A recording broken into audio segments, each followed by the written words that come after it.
할렐루야. 오늘도 말씀 속에서 주의 음성 들으시기를 예수 이름으로 축원합니다. 귀하신 하나님의 말씀은 에스겔서 37장 1절부터 10절입니다. 이런 에스겔서를 통해서 말씀이 얼마나 우리 삶 속에 중요한지를 살펴봤으면 좋겠습니다.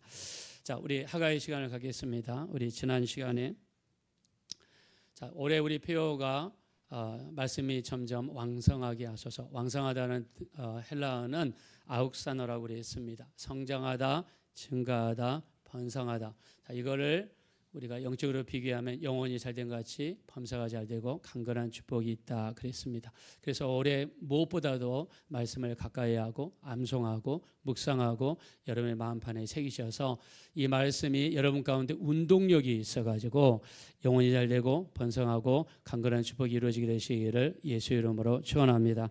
자, 그렇게 되기 원하시면 다 같이 아멘 하겠습니다.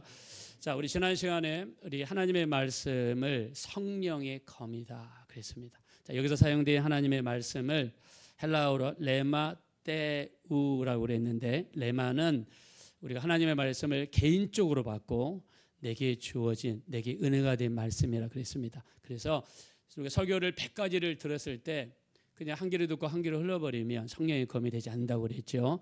은혜가 되어지는 말씀, 내 심령 속에 박히는 말씀, 귀에 들려오고 믿음으로 받은 말씀만이 우리에게 성령의 검이 되어질 줄로 믿습니다. 그래서 말씀을 내 말로 만들어야 돼요. 내 걸로 만들어야 돼요. 이거는 누가 들었으면 좋겠다 이렇게 하면은 안 되겠죠. 자, 믿음도 마찬가지입니다. 자, 믿음은 들으면서 나며 들으면 그리스도의 말씀으로 말미암았느니라. 자, 여기에 말씀이 레마토스 헬라어로 이야기하는데 여기도 레마가 들어갑니다. 자, 이 하나님의 말씀이 우리에게 믿음이 되면, 자, 우리 지난 시간에 배웠던 것처럼 믿음의 방패라고 그랬죠. 그래서 믿음으로 말씀을 받으면 성령이 검이 되고 믿음으로 말씀을 받으면 방패가 된다. 그래서 우리의 말씀도 믿음으로 받아라. 그래야지 공격할 수 있는 검이 되고 막을 수 있는 성령의 검이 될 수 있습니다. 자, 레마의 말씀으로 받기 위해서는요, 지금 내게 주시는 하나님 말씀으로 받아야 돼요. 데살로니가 2장 13절, 너희가 하나님의 말씀을 받을 때 사람의 말로 받지 아니하고 하나님의 말씀으로 받으니 잘하는도다. 이 말씀이 너희 믿는 자 속에서 역사하느니라 그랬습니다. 자, 오늘 우리가 주일날 이렇게 모였습니다. 하나님께서 이 시간을 위하여, 나를 위하여 예배하신 말씀이 있을 줄로 믿습니다. 자, 그리고 한나처럼 믿음으로 받자. 그리고 백부장처럼 우리가 명령으로 받자. 자, 오늘은요, 에스겔에 대한 이야기입니다. 에스겔은 원래 제사장이었습니다. 그러나 나중에 선지자로 부름을 받습니다. 자, 여러분 지도에서 보시면 저 밑에, 오른쪽 밑에, 왼쪽 밑에인가요? 자, 빨간색으로 표시된 부분이 있죠. 저기가 유다라고 하는 나라입니다. 자, 이때 당시에 이스라엘은 두 개로 나눠져 있어요. 북쪽에 이스라엘, 남쪽에 유다. 근데 그 나눠진 경계선이 공교롭게도 38도선입니다. 우리나라하고 똑같습니다. 자, 저쪽 동쪽에는요, 바벨론이라는 대제국이 있고 그 대제국의 왕은 느부갓네살 왕입니다. 느부갓네살 왕은요, 유다를 무려 3번이나 쳐들어왔어요. 3번이나 쳐들어와서 세 번째 왔을 때 완전히 초토화시키고 성전을 불태우고 성전에 있는 모든 것을 훔쳐가고 말았습니다. 1차 침공은요, BC 605년에 일어납니다. 예수님의 오시기 약 600년 전에 일어납니다. 자, 1차 침공에 있을 때는 이때 잡아간 사람들이 다니엘을 잡아가고요, 다니엘의 3명의 친구 사드락과 메삭과 아벳느고 3명의 친구를 잡아갔습니다. 2차 침공은요 597년에 이루어졌는데 이때 에스겔이 잡혀서 바벨론으로 가게 됩니다. 2차 침공 때 에스겔이 잡혀서 갔어요. 자, 잡혀갈 때는 견습 제사장입니다. 이때 나이가 25살인데요. 원래 제사장은 30살이 돼야 제사장이 될 수가 있거든요. 제사장 훈련생이었어요. 25살. 그로부터 5년 뒤에 선지자로 하나님의 부르심을 받게 됩니다. 자, 이 에스겔은요, 아버지가 제사장입니다. 자, 아버지가 제사장이면 자기도 제사장입니다. 25살에 부르심을 입어서 30살에 선지자가 됐습니다. 자, 에스겔이라는 이름의 뜻, 자, 우리 한국 사람들도 마찬가지죠. 이름을 굉장히 중요하게 생각하죠. 에스겔이라는 이름의 뜻은 뭐냐면 하나님께서 나를 강하게 하신다. 자, 우리 한번 따라해 봅시다. 하나님께서 나를 강하게 하십니다. 자, 옆에 있는 분들 한번 고백하겠습니다. 하나님께서 나를 강하게 하십니다. 서로 한번 고백하겠습니다. 자, 하나님께서 우리를 강하게 하신다고 믿으시면 한번 다 같이 아멘 합시다. 자, 에스겔의 뜻이 강하게 한다는 뜻이에요. 그래서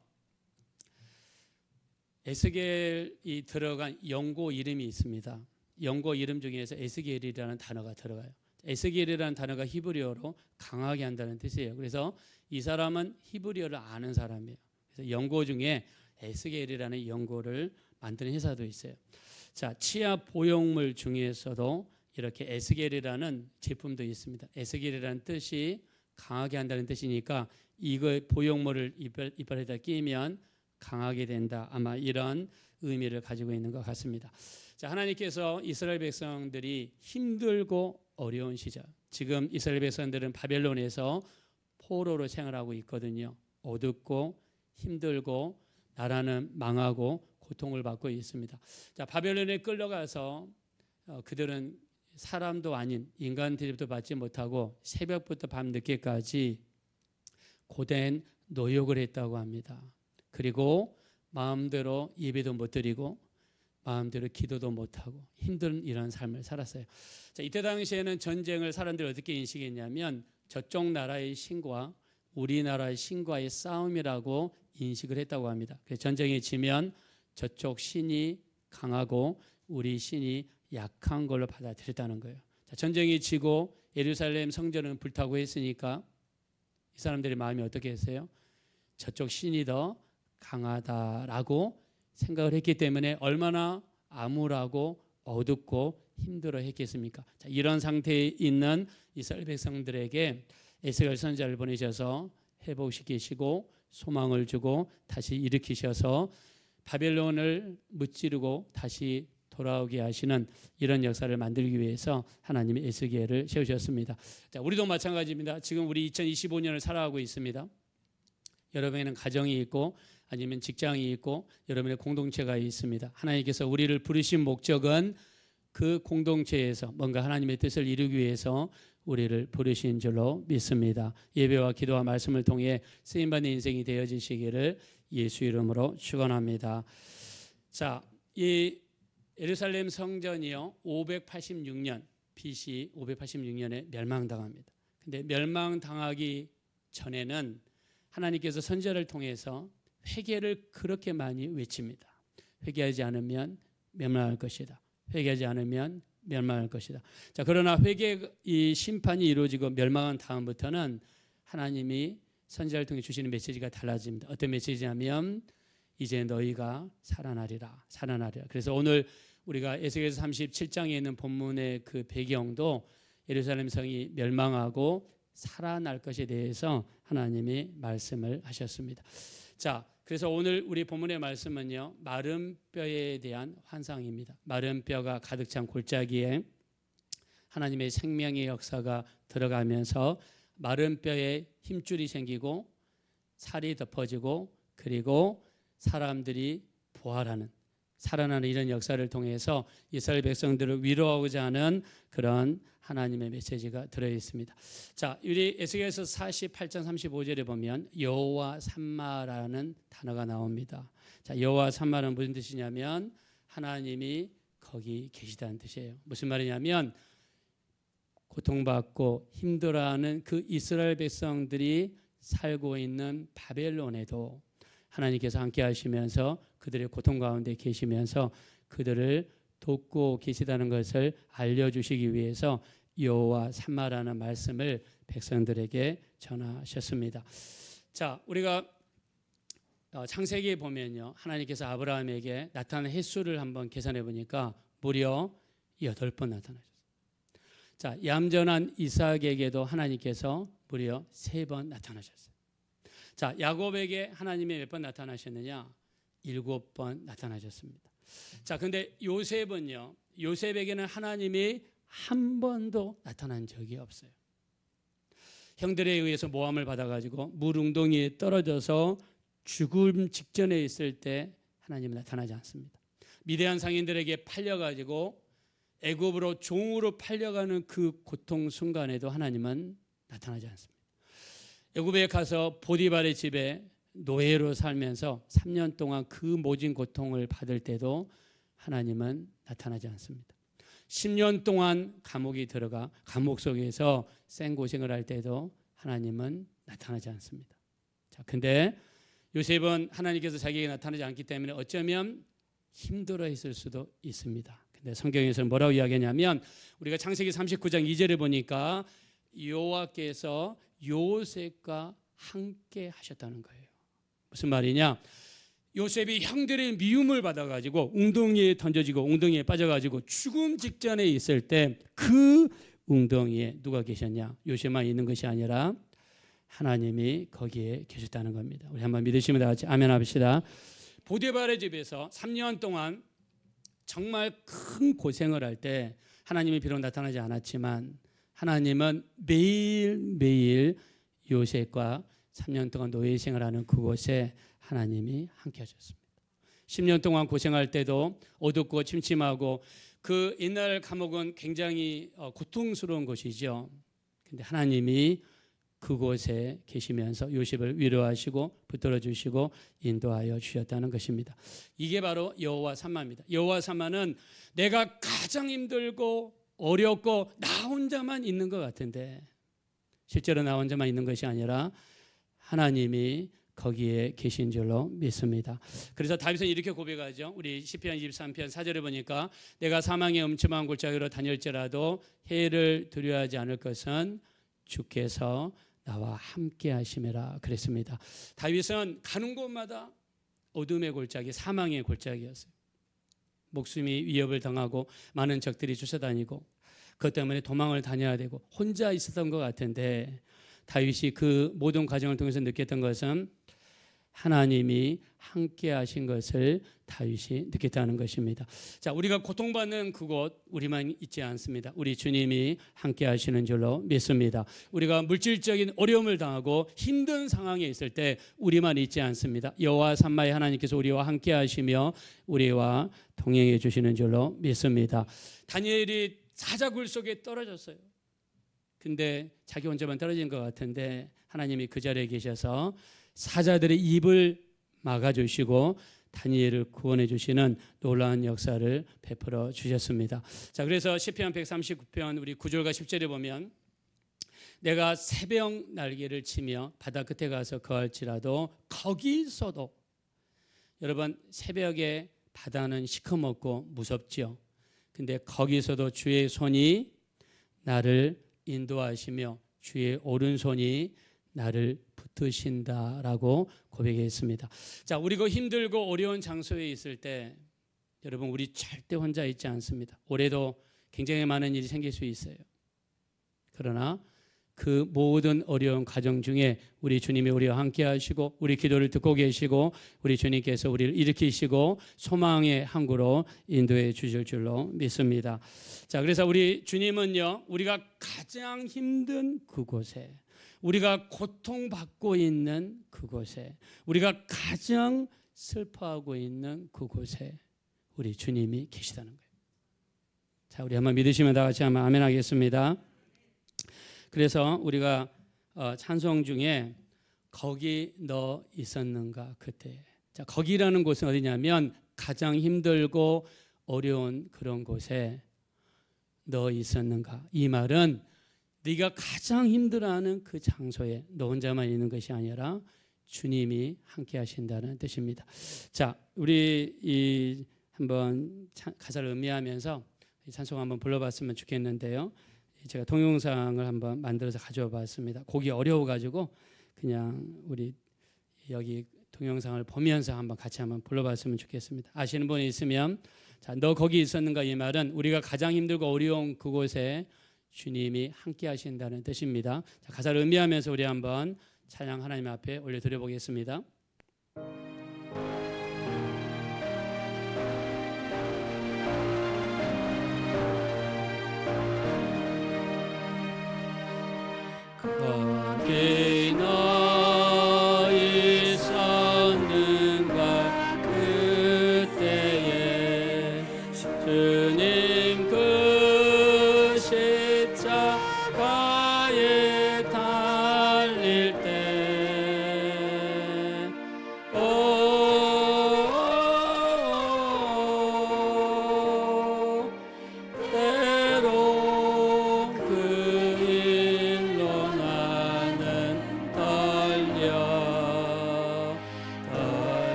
거기 너희 있었는가 그때에 내가 그 밝은 빛을 잃을 때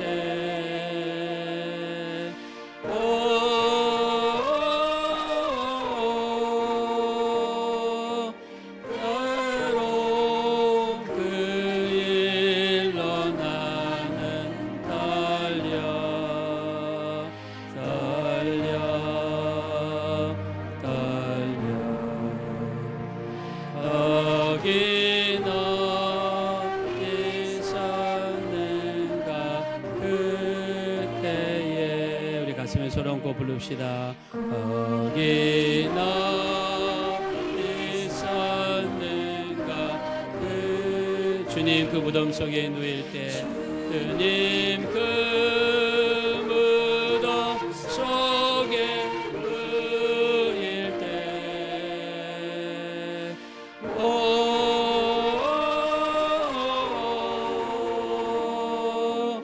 때로 그 일로 나는 달려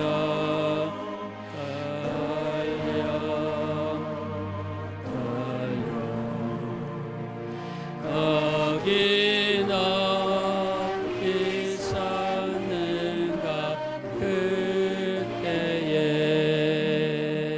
거기 너희 있었는가 그때 주님 그 무덤에서 나올 때 주님 그 무덤에서 나올 때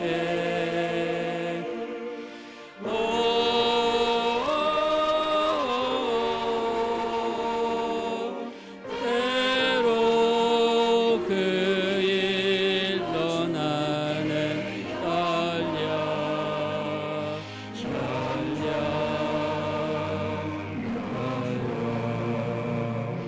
거기 너 있었는가 그때에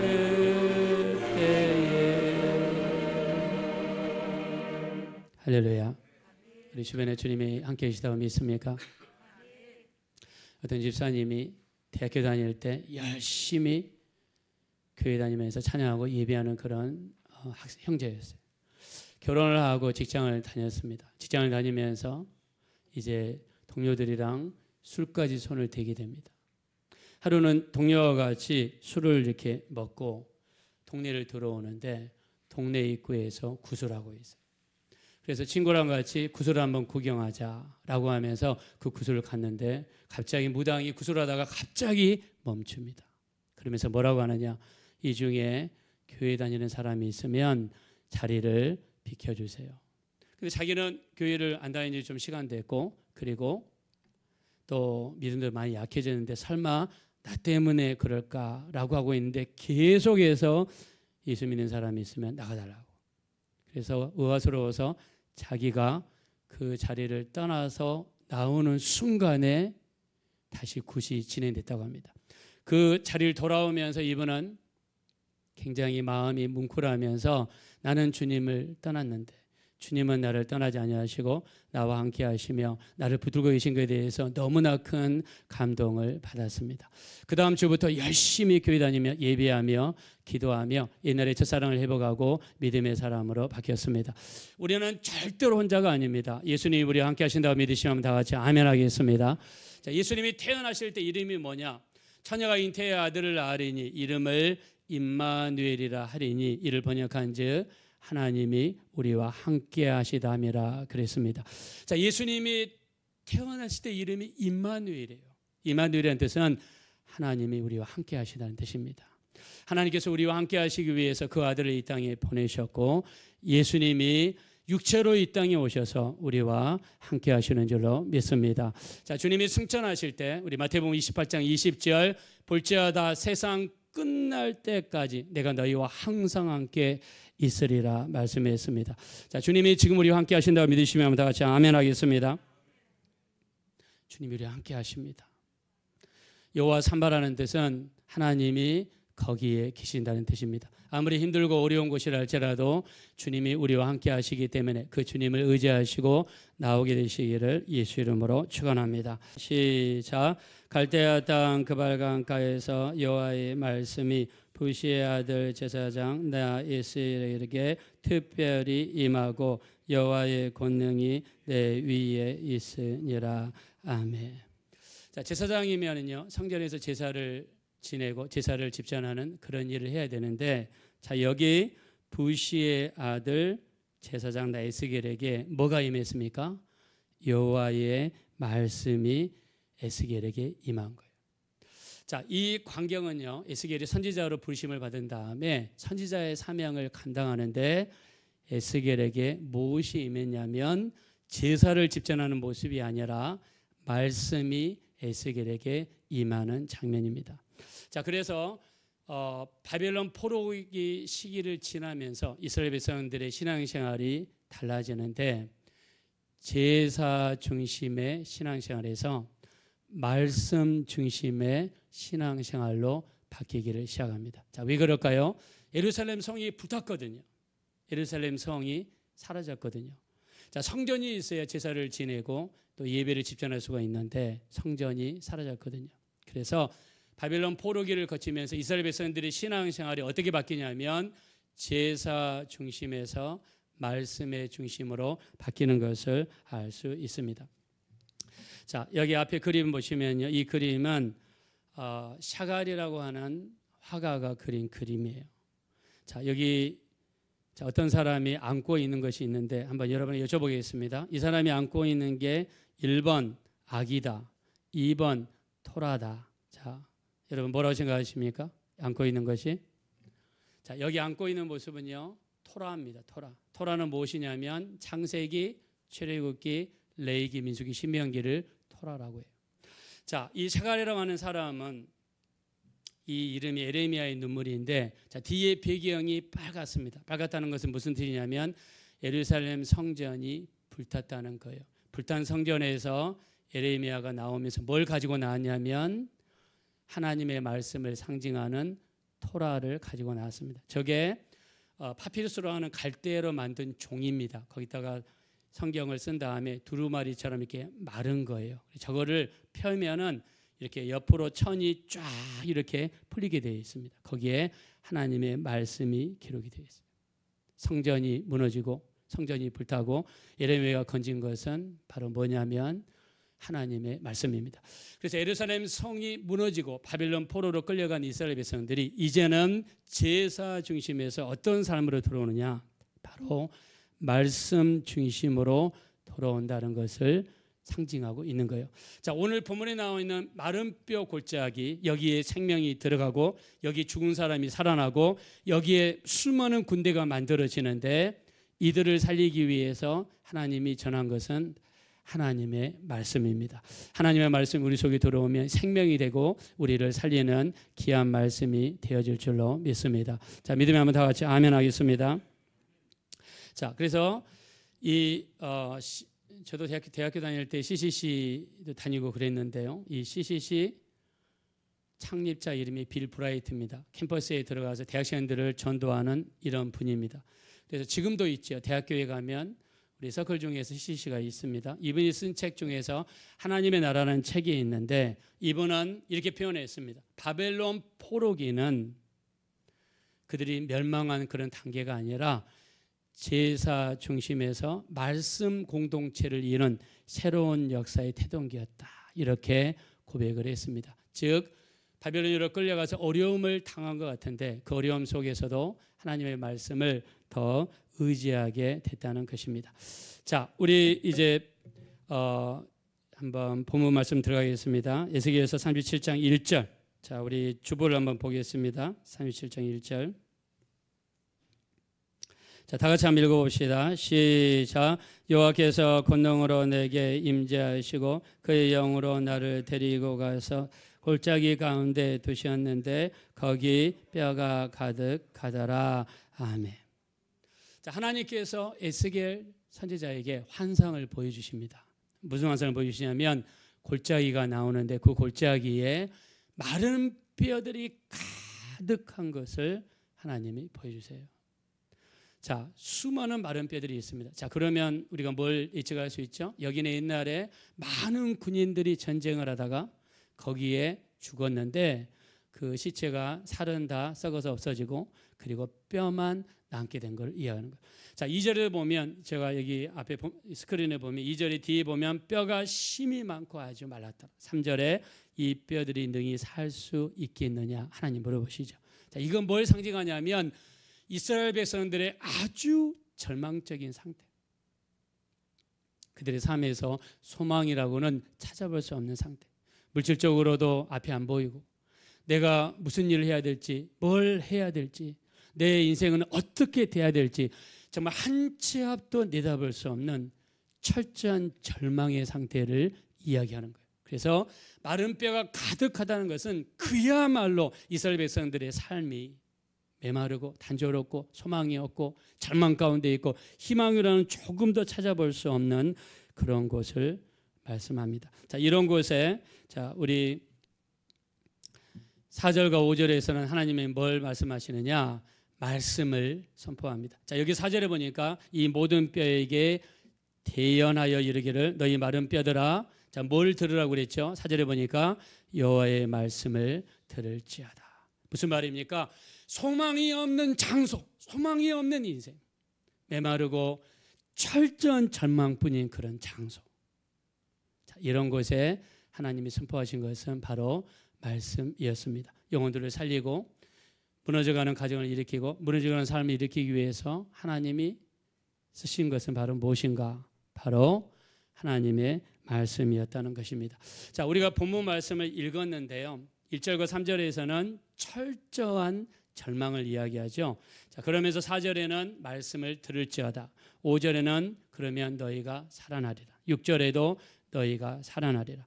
7절에 보니까 대언할 때에 뼈들이 살아났습니다. 그리고 그 위에 힘줄이 생기고 살이 덮이고 가죽이 생겨서 그리고 사람의 모양을 이루고 나중에 어떻게 됩니까? 생기가 들어가서 이렇게 사람의 모습을 바꿔가고 나중에 큰 군대를 이루는 자, 이런 모습을 보여주고 있습니다. 자, 청관웅 이 복음성가 가수가 부른 찬양 중에서 마른 뼈라는 이런 찬양이 있습니다. 이 마른 뼈라는 찬양은요, 이 마른 뼈 골짜기에 있는 그 뼈에 생기가 들어가서 살아나는 모습을 그린 그런 찬양입니다. 여기에 한번 동영상을 덮어가지고 한번 해봤는데 어떻게 뼈가 연결되고 힘줄이 생기는지 우리 한번 보고 나서 말씀을 전하겠습니다.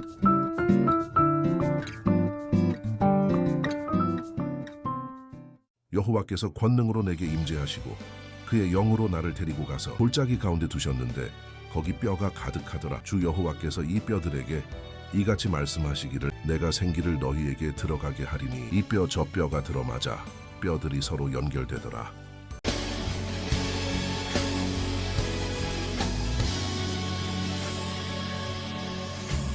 생명의 호흡을 보내소서.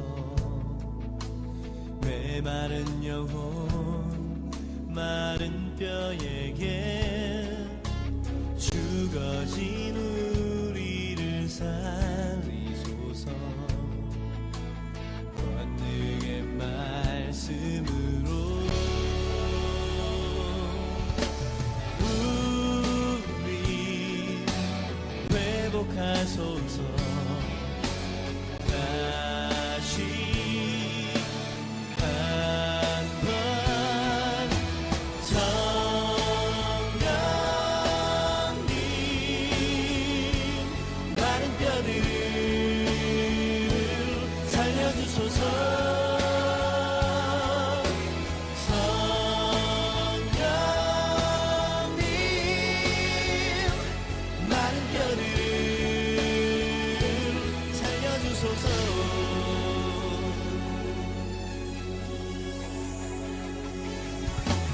회복의 말씀을 보내소서.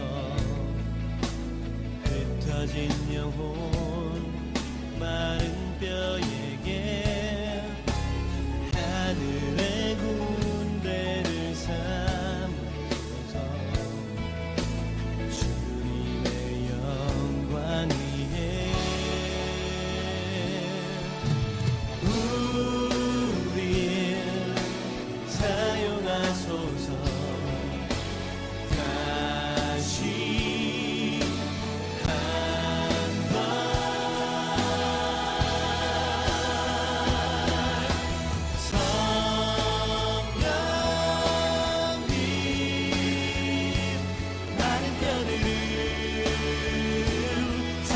살려주소서.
마른 뼈와 같은 우리 인생이라도 아무리 절망적인 장소라 할지라도 말씀이 들어오면 우리도 살아나게 될 줄로 믿습니다. 자, 믿음이 한번 다 같이 아멘 하겠습니다. 자, 우리 주보 7절 한번 보겠습니다. 7절 다 같이 읽어봅시다. 다 같이겠습니다. 시작. 이에 내가 명령을 따라 대언하니 대언할 때 소리가 나고 움직이며 뼈 저 뼈가 들어맞아 뼈들이 서로 연결되더라. 아멘. 자, 말씀이 들어가니까 마른 뼈에 말씀이 들어가니까 뭐가 났다고 그랬습니까? 여기 제가 밑줄 그었죠. 소리가 났어요. 뼈가 움직이고 뼈가 붓고 이런 소리가 났습니다. 자, 말씀의 역사, 생명의 역사가 있는 곳에는요, 기도 소리가 있고요, 찬양 소리가 있고 예배 소리가 나와야 될 줄로 믿습니다. 자, 부부가 서로 싸운다. 살아있다는 증거예요. 관심이 있다는 증거입니다. 우리는 맨날 싸우냐? 이게 아니에요. 생명이 있기 때문에 싸울 수도 있고 이야기할 수도 있는 겁니다.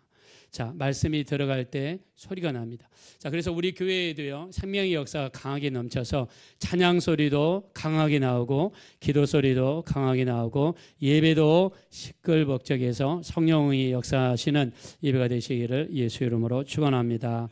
자, 우리 10절에 보니까 여기 구치 좀 더 이야기했는데 한번 10절 한번 읽어보겠습니다. 자, 여기 앞에 나와 있는데 시작. 이에 내가 그 명령대로 대언하였더니 생기가 그들에게 들어가매 그들이 곧 살아나서 일어나 서는데 극히 큰 군대더라. 아멘. 자, 여기에 생명이 들어가고 이 사람들이 살아나는데 두 가지가 필수적입니다. 첫째, 말씀이 들어간 다음에 그 다음에 성령의 역사. 자, 여기 14절에 보니까 내가 또 내 영을 너희 속에 두어 너희가 살아나게 하고, 그래서 생기를 성령의 역사로 해석해도 무방합니다. 자, 생명이 들어가고 영혼들이 살아나기 위해서 절대적으로 필요한 게 뭐냐? 두 가지입니다. 첫째는 말씀이 있어야 되고 두 번째는 성령의 역사가 있어야 됩니다. 자, 1절부터 14절에 보면 대언이라는 단어가 무려 7번이 나옵니다. 대언은 무엇입니까? 하나님의 말씀을 받아서 그대로 선포하는 거죠. 즉 하나님의 말씀을 전달하는 것입니다. 그래서 여기에 우리 두 가지가 들어갑니다. 자, 리처드 십스라고 하는 사람인데 이 사람은 17세기 영국의 청교도 사람입니다. 신학자예요. 이 사람이 뭐라고 그랬느냐? 상처받은 사람은 그 영혼이 자물쇠로 갇혀 있대요. 그 영혼이 자물쇠에 갇혀 있대요. 상처 많이 받은 사람은 잘 안 낫죠. 상처 많이 있는 사람은요, 꽁하고 다니죠. 왜냐하면 그 영혼이 자물쇠에 갇혀 있다는 거예요. 자, 근데 그 영혼이 말씀을 읽고 말씀을 받아들이면 성령이 그 사람 속에 들어가 그 말씀을 사용하셔서 그 말씀을 열쇠로 만드셔서 자물쇠를 열고 그 영혼을 끄집어낸다라고 해석을 했습니다. 그러면서 뭐라고 그러느냐? 성령께서는 말씀을 통해서 우리를 찾아오신다라고 에스겔 37장을 해석을 했습니다. 그러면서 뭐라고 하냐면 힘들고 어려울 때 뭐를 붙잡아야 되느냐? 말씀을 붙잡으라는 거예요. 그러면 말씀을 가슴에 새기고 말씀을 마음에 새기고 말씀을 붙잡으면 성령께서 그 말씀을 타고 우리 속에 들어오셔서 우리를 회복시키시고 생기를 불어넣으시고 생명으로 충만하게 하셔서 우리를 소망 가운데로 인도해 주신다고 했습니다. 우리 한번 믿으시면 다 같이 아멘 하겠습니다. 자, 그래서 우리 오늘 마른 뼈가 살아나는 삶 속에는 두 가지가 있습니다. 첫째, 말씀이 선포되었고 그리고 그 말씀을 통해서 성령이 오셨습니다. 성령님은 말씀이라는 수레를 통해서 오시는 거예요. 그래서 말씀이 중요하다는 겁니다. 자, 내 영적인 상태가 마른 뼈와 같다. 우리 집에는 절망밖에 없다. 내게는 너무 찬양밖에 없다. 어둡고 희망이는 찾아볼 수 없고, 자, 이런 상황이라면 뭘 붙잡으라는 거예요? 말씀을 붙잡으라는 거예요. 제가 캐나다에 있을 때요, 전도사 생활을 한 12년 정도 했습니다. 자, 12년 정도 했는데 나중에는 청년부도 맡게 됐거든요. 근데 한 청년이 연결이 됐어요. 자매님입니다. 제가 이름도 이해하고 싶어요. 너무나 훌륭한 신앙자에서 재승희 자매님이에요. 어디서 알았느냐? 멜라스트맨 스퀘어라고 노스역 시청이 있습니다. 영길, 그 다음에 뭐 힐크레스트, 도리스, 엠프레스 이 길 쪽에 살았어요. 근데 그날 우리가 청년들 모임이 있어서 같이 가기로 한 날이에요. 전화를 딱 했는데 나한테 그러더라고요. 아니, 못 가겠다는 거예요. 아니, 근데 가기로 했는데 못 가냐 그랬더니 가긴 가는데 1시간 뒤에 가겠습니다. 그러더라고요. 그래서 뭐 하길 1시간 뒤에 가냐 그랬더니 자기가 일어나서 그날 말씀을 읽어야 된대요. 그리고 그날 말씀 내게 주시는 말씀을 한 가지를 꼭 받아야 된대요. 그리고 그 말씀 붙잡고 하루를 살아간다는 거예요. 여러분, 우리 하나님의 말씀은요, 우리가 힘들고 어려울 때 우리의 말씀으로 돌아가는 겁니다.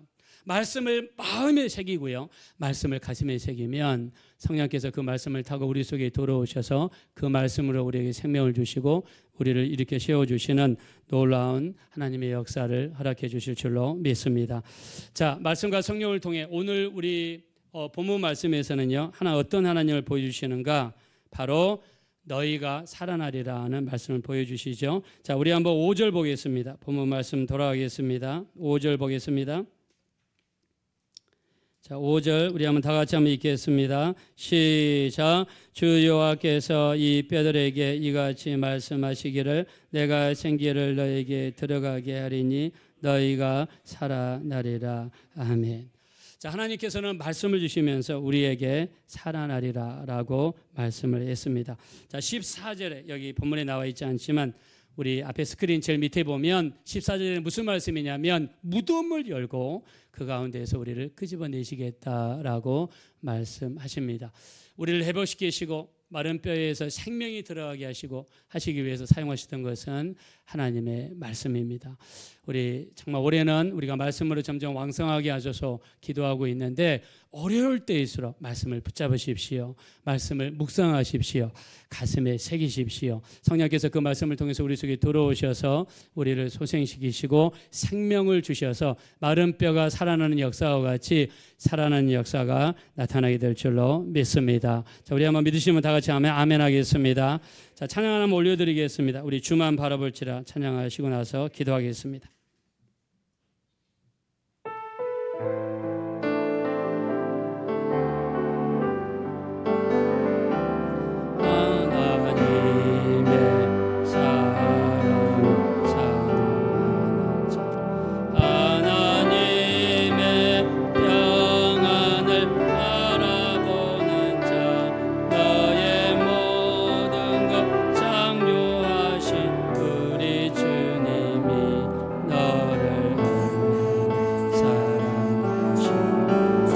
하나님께 찬양과 경배하는 자, 하나님께 찬양, 하나님의 선하심을 닮아가는 자, 심의 선하심을 닮아가는 자, 너의 모든 것 창조하신 우리 주님, 너를 찬양사. 네 가슴에 손 얹고 하나님 사랑의 눈 열어. 하나님 사랑의 눈으로 너를 어느 때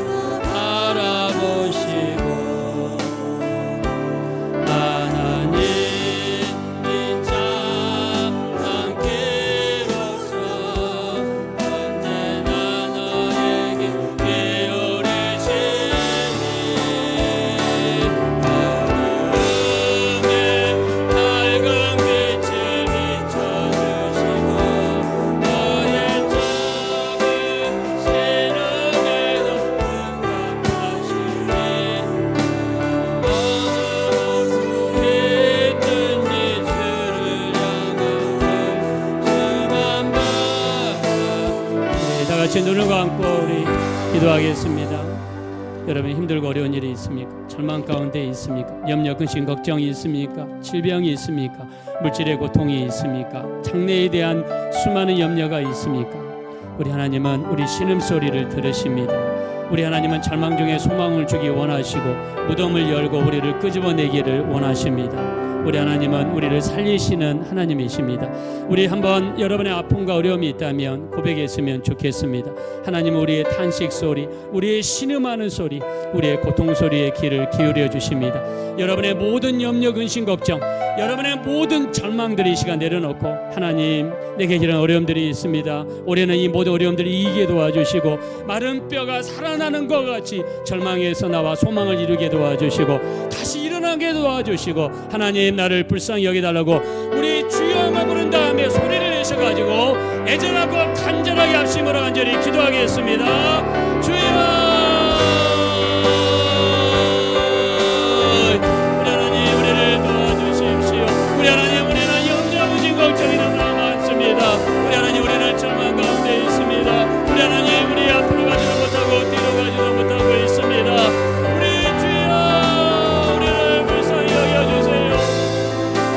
구이려 여주세요. 우리 어떤 성도인들은 질병 때문에 고통 중에 있는 계신 분들이 있습니다. 우리 하나님, 우리의 삶이 절망적이고 우리 하나님 짝도 대답할 수 없는 절망 가운데 있는 분들이 있습니다. 우리 인생이 장래가 없고 한치라도 대답할 수 없어서 날마다 염려, 근심, 걱정 속에서 살아갑니다. 주여, 우리를 불쌍히 여겨 주십시오. 우리 하나님, 우리 까무럽게 세운 대로 우리 하나님 되지 않아 좌절될 때가 너무나 많습니다. 우리 하나님, 우리 삶 속에 우리 하나님 실패가 많아서 우리가 힘들어할 때가 너무나 많습니다. 우리 하나님, 우리를 도와주십시오. 절망 가운데 찾아오시는 우리 하나님께서 우리 삶 가운데 찾아와 주십시오. 마른 뼈에 우리 하나님 생기가 들어가게 하사 살리시는 하나님의 역사를 기대합니다. 우리 하나님의 말씀을 받아들이면 우리 하나님의 말씀을 받아들이면 우리 하나님, 우리가 살아날 수 있다고 했습니다. 우리 하나님 역사하여 주시고 우리 하나님 은혜를 베풀어 주십시오. 우리 하나님 역사하여 주십시오. 우리 주여, 우리를 불쌍히 여겨 주십시오. 우리 하나님, 우리를 구히 여겨 주십시오. 하나님, 우리의 신음소리 들으시는 하나님, 우리가 힘들고 어려울 때마다 우리 하나님께서 우리를 불쌍히 여겨 주십시오. 하나님, 이 시간 기도하실 때 하나님께서는 마른 뼈를 살아나게 하셔서 큰 군대를 이루시는 하나님이십니다. 우리 하나님은 불가능을 가능케 하시고 없는 것을 있게 하시며 바랄 수 없는 삶 속에서도 바랄 수 있도록 소망을 주시는 분이 하나님이 되시는 줄로 믿습니다. 오늘 마른 뼈의 기적의 역사가 내 삶에도 일어나게 도와주십시오. 제2의 마른 뼈의 기적이, 제3의 마른 뼈의 기적이 내게 일어나기 원합니다. 소망합니다. 하나님이 마른 뼈를 보여주시는 것은 우리에게 소망을 주시기 위함입니다. 에스겔에게만 일어난다는 뜻이 아닙니다. 믿는 모든 자에게도 가능성을 열어주신 줄로 믿습니다. 내 삶 속에 찾아와 주십시오. 내가 말씀을 믿음으로 받기 원합니다. 내가 말씀을 명령으로 받기 원합니다. 말씀을 내 마음에 새기기 원합니다. 말씀이 살아 공동력 있게 하셔서 마른 뼈와 같은 내 인생에 살아나는 기적의 역사가 올해 2025년에 일어나게 해달라고 사모하는 심정으로 우리 주여 한번 부른 다음에 애절하고 간절하게 기도하겠습니다.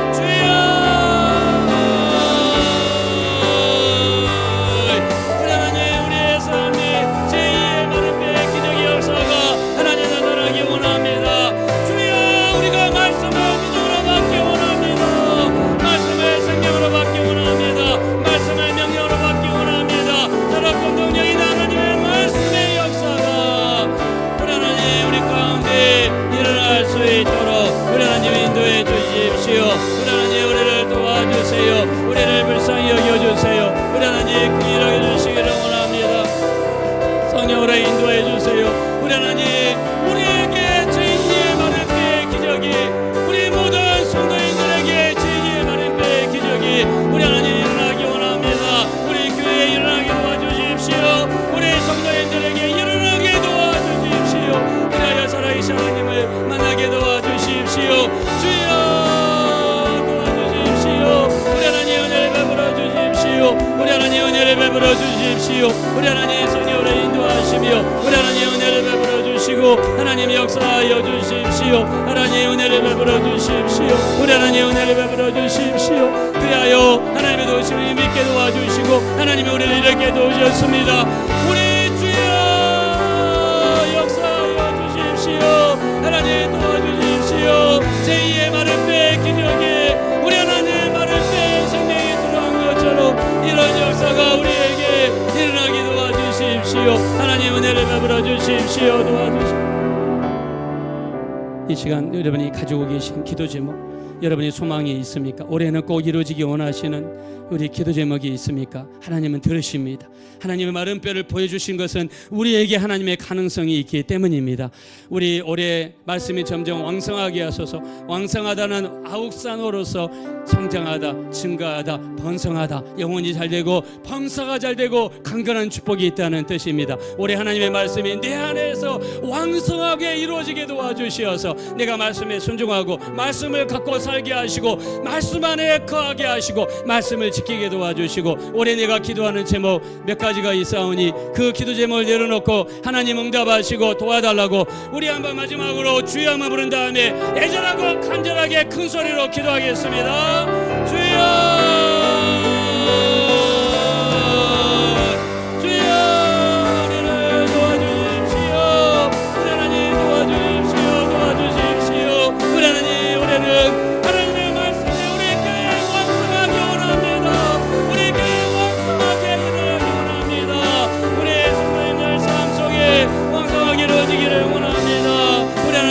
도와주세요. 주여 우리 하나님의 말씀의 역사가 왕성하게 이루어질 수 있도록 하나님 은혜를 베풀어 주십시오. 그리하여 우리가 가지고 온 기도 제목마다 이루는 걸 보게 도와주십시오.